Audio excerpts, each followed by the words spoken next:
You're watching On a Personal Note, Jamaican Television's first truly comprehensive personal financial program. When we come back, the Achievers and part 2 of a young entrepreneur's tale. Now here's Tamara McHale with part 2 of young entrepreneurs Gordon Swaby's story.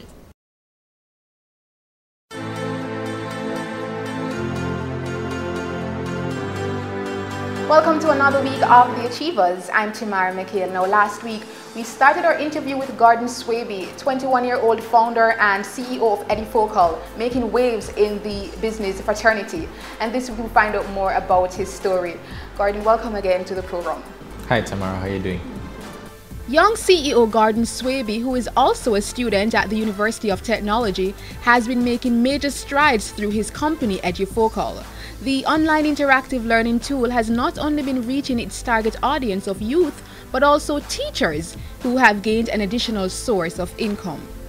In terms of how teachers are paid now, we have a system where teachers are paid based on their efforts on Edifocal. So there are 3 factors that really influence how much teachers are paid. How often they're submitting questions to Edifocal, how well students are doing on the tests that they submit, and how students rate teachers at the end of a test. So all these factors together will determine how much a teacher is paid at the end of a month. And at any point in time, a teacher can log on to Edifocal and view how much money they've accumulated up to a certain point in time. So I think that's also something that is amazing for teachers. Despite Edifocal's rising status today, there have been some obstacles along its path. Finding teachers initially was a challenge. I tried different methods to get teachers interested in the product. But what was happening is that the product was new, not a lot of teachers had confidence in it. So I had access to some teachers who knew other teachers, and these teachers spoke to them, and we had a workshop about a month ago with about 17 teachers. So these teachers basically spent the day writing questions for Edifocal, and on that day alone we got over 700 questions from teachers. So that was a big accomplishment for us, and that allowed us to launch the GSAT section of Edifocal, because when we launched in March, we actually only had 1 subject, which was math. Now we have over 7 subjects on Edifocal. Gordon, who is a member of the illustrious Branson Center of Entrepreneurship, has been at this from he was a child, which explains his major progress to date. I think I've always been an entrepreneur before I even knew what the word entrepreneurship meant. But so exactly, how did you know? Because you mentioned the plan that you had for your life and all of that.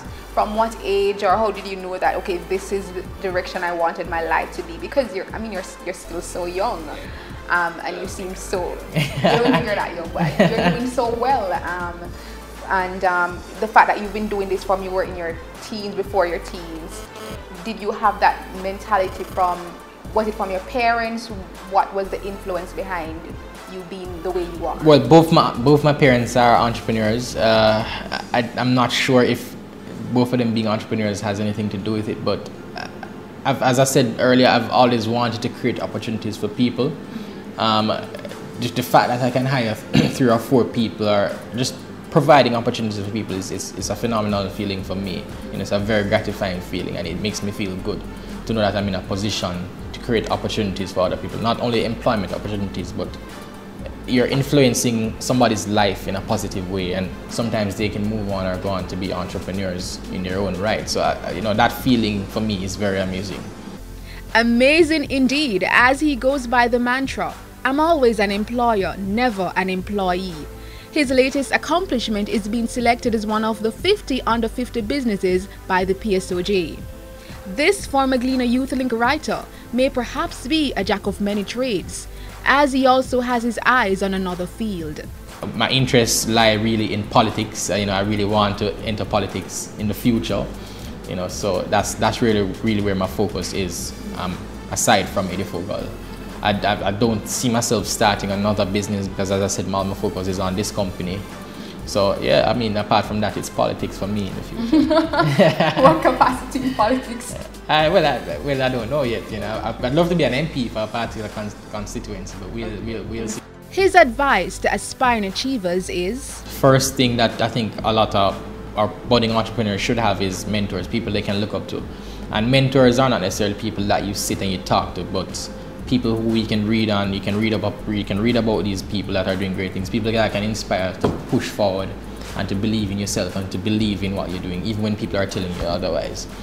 Be confident, be confident in yourself, be confident in your abilities, and you'll do great things. We all have the potential to do great things, and once you can believe in yourself, then nothing nobody or anything can stop you in achieving what you will achieve. Vital words coming from Gordon Swaby, who at just 21 years old is making quite a phenomenal stride in his business. We look forward to more from this young man. For The Achievers, I've been your host, Tamara McHale.